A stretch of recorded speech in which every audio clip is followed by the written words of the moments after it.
Bismillahirrahmanirrahim. Assalamualaikum warahmatullahi wabarakatuh. And a very good day. I am Mr. Zach, and I'm going to share tips and strategies to write for lower intermediate ESL learners. Tips dan strategies yang saya akan berkongsi adalah khas buat anak-anak calon SPM English 1119 yang lemah bahasa Inggeris. Oleh demikian, saya akan menggunakan bahasa Melayu dan juga sedikit bahasa Inggeris agar penerangan, penjelasan yang saya akan berikan dapat difahami dengan jelas.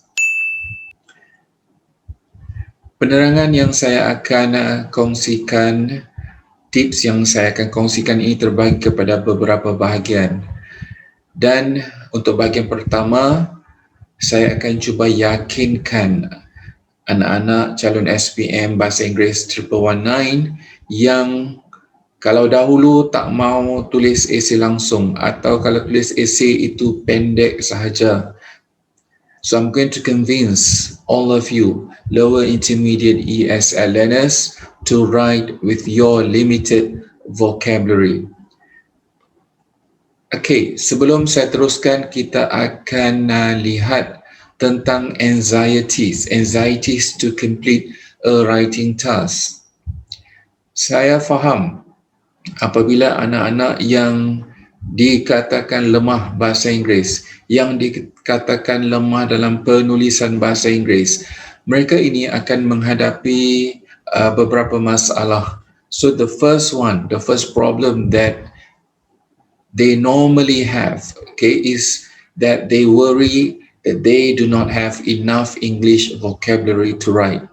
Ini masalah yang pertama. Kurang keyakinan bahawa anak-anak mempunyai kosakata atau perbendaharaan kata bahasa Inggeris yang kurang, yang lemah. Disebabkan kerisauan ini, mereka malas nak tulis. Mereka kurang keyakinan untuk tulis esei. Mungkin juga ada anak-anak calon SPM 1119 hadapi masalah ini. Tak mau tulis, refuse to write or simply give up. Hasilnya hanyalah kertas kosong yang dihantar bagi esei. Bermaksud esei tidak dijawab. Mungkin juga masalah ini. Write very little. The students only write a few lines. Pendek sangat. Perenggannya mungkin satu perenggan sahaja atau beberapa baris sahaja yang ditulis untuk esei. Ada juga yang katakan mereka tidak mempunyai idea untuk menulis esei. So some of them claim they don't have ideas to write. And this could also be your problem. The problem faced by weak learners who don't want to write. Some of them may claim that they have ideas, but they just do not know how to write in English. Alright? Dan dari pengalaman saya, memang ramai anak-anak calon SPM yang hadapi masalah ini. Mereka mengatakan idea itu ada, tetapi tidak tahu bagaimana hendak membina ayat, bagaimana hendak menulis idea tersebut dalam bahasa Inggeris. InsyaAllah kita akan saya akan berkongsi tips dan juga strategi bagaimana isu-isu tadi dapat diatasi. Jadi pada bahagian pertama, seperti yang saya sebut tadi, fokusnya adalah isu yang pertama tadi. Apa dia? Iaitu ada murid yang merasakan diri mereka ini tidak mempunyai kosakata bahasa Inggeris yang cukup untuk menulis esei.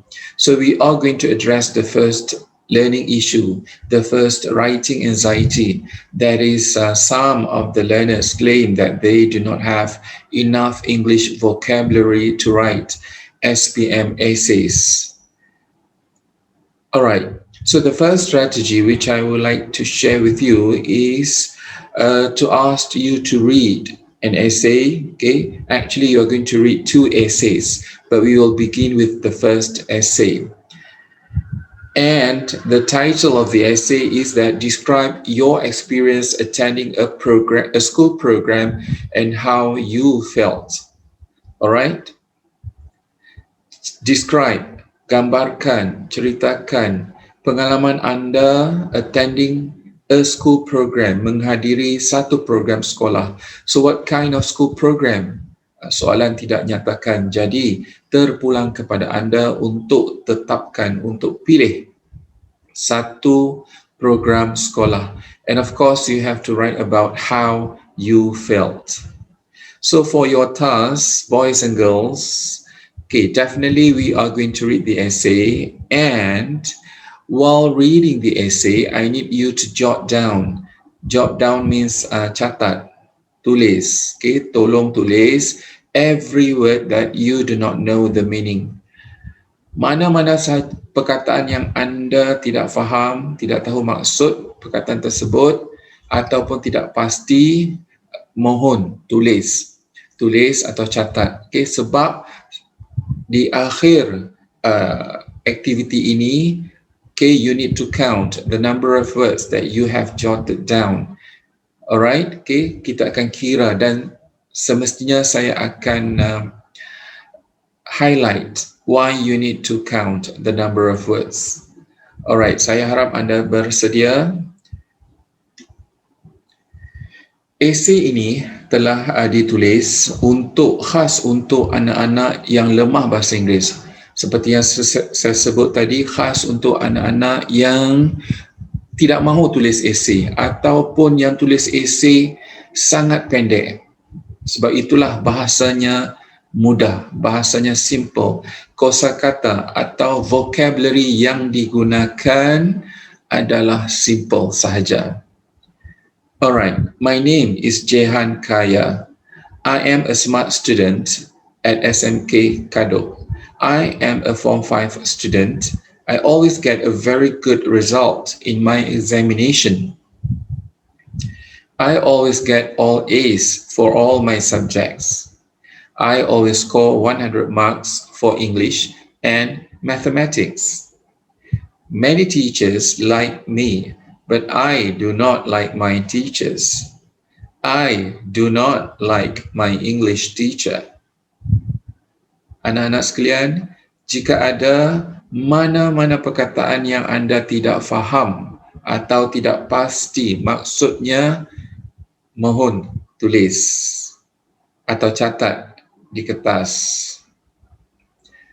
Contohnya, sekiranya anda tidak faham, tidak pasti maksud examination, jadi saya mohon anda catat. Okay? Itu adalah perkataan yang mungkin ada yang tidak jelas, tak pasti maksud bagi perenggan pertama. Alright, we proceed with the second paragraph. I have many friends. There are Boboy, Yaya, Gopal, and Ying. We are very close. We like to spend time together. We always study together. I like to study at Ying's house. Her house is big and clean. Setakat ini, ada tak perkataan yang anda tak pasti maksud? Kalau ada, mohon tulis. Saya sambung. Sometimes we study at Gopal's house. His house is small and dirty. I do not like to study at Gopal's house. I also do not like my friends to come to my house because my house is also small and dirty. Saya beri 10 saat. Jika ada perkataan yang anda tidak faham atau tidak pasti maksud, mohon catatkan di kertas. Dan kalau dilihat, perenggan pertama dan perenggan kedua adalah lebih kepada pengenalan, belum masuk lagi kehendak soalan. Tidak ada masalah, yang penting kamu tulis. Yang penting perenggan pertama dan kedua dapat membantu anak-anak yang ada masalah besar nak tulis esei. Okay, sekurang-kurangnya perenggan pertama dan kedua dapat membantu anak-anak mencapai 350 patah perkataan dalam kertas satu esei continuous writing. Perenggan ketiga. Last week, Boy, Yaya, Gopa, Ying and I joined our school language camp. The camp was held at a 2-star hotel in Ipoh. Jadi kita dah lihat, okay, apakah school program yang anda sertai. Okay, jelas sekali adalah language camp. Everything was sponsored. There were 10 groups. I was in group 10. The members in my group came from different classes, but all of us were Form 5 students. Sekali lagi, katalah anak-anak tidak faham apakah maksud sponsored. Jadi saya mohon tulis, catat. Nanti pada hujung esei ini kita akan kira. Anda akan kira berapakah jumlah perkataan yang anda telah catat. Alright, next paragraph. Sri from class 5 Permai was our group leader. Sri was a very pretty girl. I liked her so much. I knew the other boys also liked Sri. We named our group Sri Bombastic. In the first activity, we created our group's logo, motto, and song. When we presented our song, everybody liked it.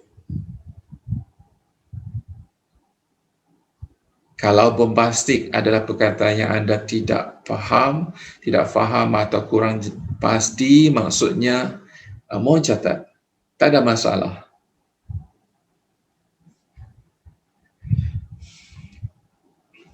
Perenggan seterusnya. On the second day, we had many language games. We had spelling competition, vocabulary game, drama, and many other games. Our group won the drama competition. We presented a very good drama. We presented a story about a princess who fell in love with a fisherman. Sri played the role of a princess, and of course, I was the poor but handsome fisherman. The activities went on until 10 p.m. We were very tired, but enjoyed ourselves a lot.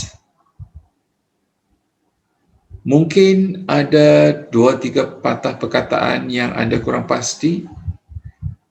Contohnya role, R-O-L-E. Jika benar, anak-anak mohon catatkan, mohon tulis.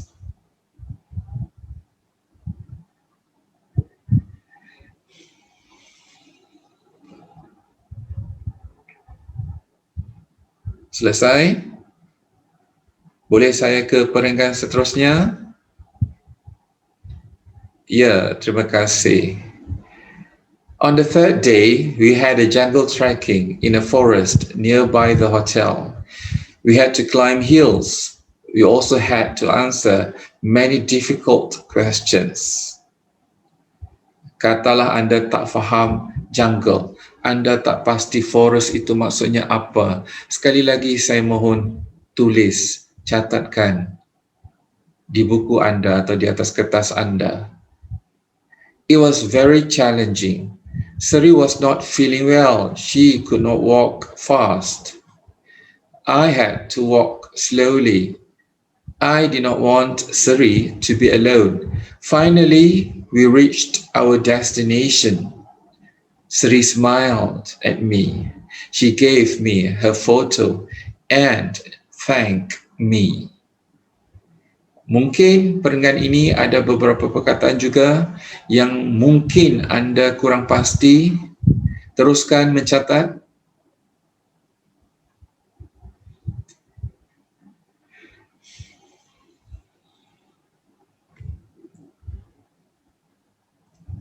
Dan perenggan terakhir, I was very happy. Sri was happy too. After the language camp, Sri and I got closer. We plan to join the language camp again next year. Jadi anak-anak sekalian, jumlah keseluruhan perkataan bagi esei pertama ini, essay 1, adalah 435 patah perkataan. Alright, before we proceed with the second essay, before we continue reading the second essay, let us do some reflection. Number 1, how many words did you jot down? Tolong kira berapakah jumlah perkataan yang anda telah catat. Perkataan yang anda tak pasti, ada perkataan yang mungkin anda tak tahu maksud. Tolong kira.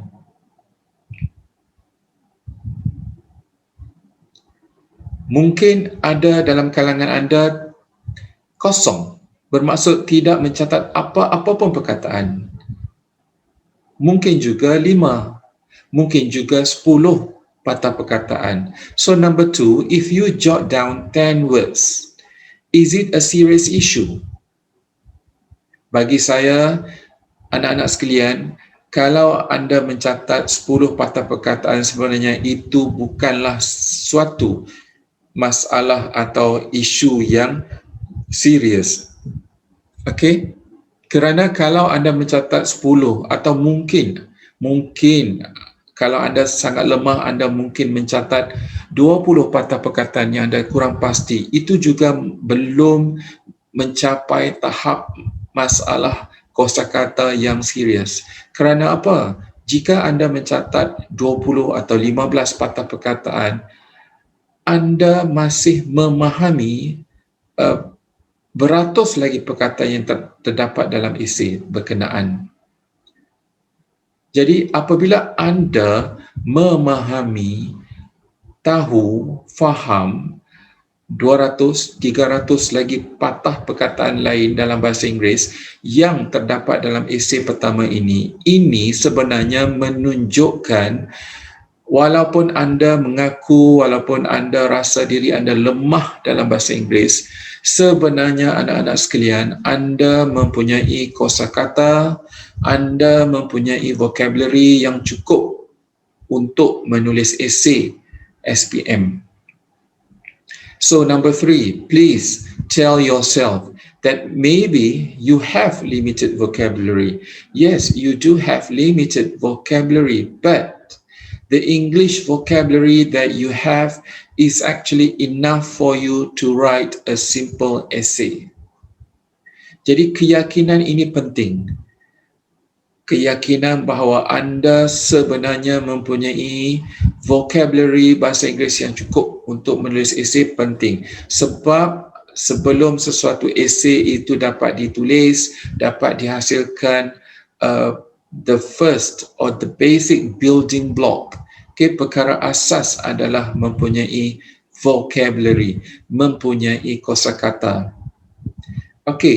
Izinkan saya untuk terus meyakinkan anda bahawa anda sebenarnya mampu menulis esei dengan menggunakan kosakata atau vocabulary anda yang limited itu, yang terhad. Kita akan lihat esei yang kedua. Dan bagi esei yang kedua, tajuknya, saya ambil SPM 2006, How to Keep Oneself Healthy, bagaimana untuk kekal sihat. Seseorang itu boleh kekal sihat, dan SPM 2016, what is the best way to help teenagers to stay fit and healthy. Alright, 2016 soalannya lebih berfokus. Fokus pertama, the best way. Of course there are many ways to stay fit and healthy, but 2016 you have to choose one best way. And another focus of the essay question for 2016 is that teenagers. So what can teenagers do to help them stay fit and healthy? Alright. Esei ini ditulis, sekali lagi saya sendiri tulis esei ini khas untuk anak-anak yang sememangnya lemah dalam bahasa Inggeris, yang gagal bahasa Inggeris tetapi masih mempunyai harapan untuk lulus.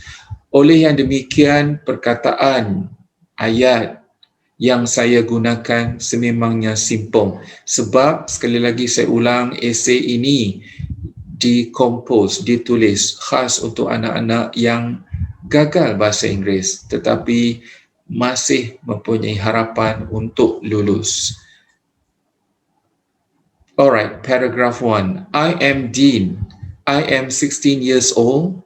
I am a handsome boy. I have a girlfriend, Nina. I want to be slim and healthy all the time. Alright, slim and healthy dah masuk tajuk essay. Pengenalannya simple, just write about yourself, but you also relate to the focus of the essay. Okay, I do not want to be fat. Masih relevan, masih ada kaitan, masih koheren dengan kehendak soalan. People always laugh at fat people. They must not do that. I know I must keep myself healthy. I must not eat a lot.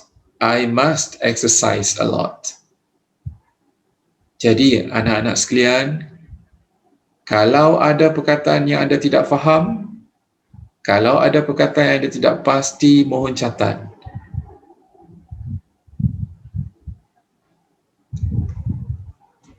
Perenggan kedua. Firstly, I love to swim to exercise. Jadi untuk menjawab soalan SPM 2016 tadi, what is the best way? The best way is to exercise. Huraiannya, huraian pertama, how to exercise? I love to swim to exercise. Excuse me. I swim at Nina's house. She comes from a rich family. She has a big house. The house has a big swimming pool. Jika ada perkataan yang anda tidak faham, mohon catat. I swim because I want to keep myself healthy, not to show my sexy body. I go to Nina's house on Friday, Tuesday, and Monday. I swim from 10 a.m. until 11:30 a.m. Sometimes I swim alone. Sometimes I swim with Nina. Sometimes I swim with Nina's mother. Nina does not like to swim. She likes cycling. 10 saat untuk anda catat perkataan yang anda tidak pasti maksudnya.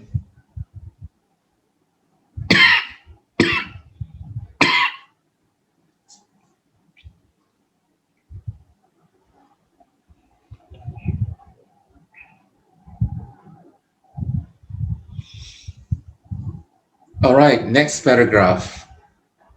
Sometimes I also cycle to exercise. Nina likes to cycle, so Nina always joins me cycling. So, kaedah kedua untuk exercise adalah cycle. Tadi yang pertama, swimming. She rides her pink bicycle. I ride my green bicycle. We always cycle at Taman Kempas. The roads at Taman Kempas are not busy. Sometimes we cycle at Taman Jati and Taman Kemuning. Cycling is good for my health. Cycling makes me sweat more. Jika anda rasakan, oh sweat, tak pasti maksud, tak ada masalah, anak-anak, just jot it down, catat saja. Cycling makes me sweat more.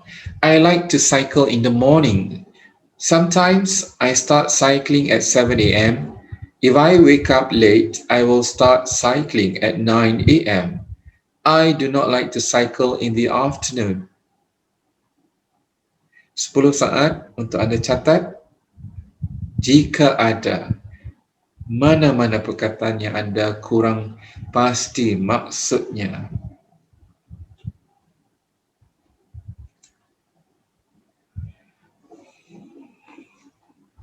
Mungkin she rides her pink bicycle.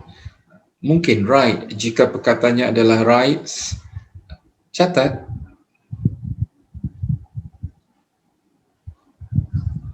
My friends get angry because I always exercise with Nina. They also want to exercise with me, so sometimes I jog with my friends. I jog with Nurin, Misha, Chung, Kent, and Vishnu. They are my classmates. We go jogging at the playground near my house. The playground has a good jogging track. Jadi kalau anda kurang pasti track, apakah maksud track? Mohon catat. There are many trees. Some trees are very big and tall. The air is fresh. We can breathe in fresh and clean air while jogging. It is a safe place too. We always jog for 2 rounds. Sometimes we jog for 6 rounds. All of us want to stay fit and healthy. Sila catat anak-anak jika ada mana-mana perkataan yang anda kurang pasti ataupun tidak tahu maksudnya dalam bahasa Melayu.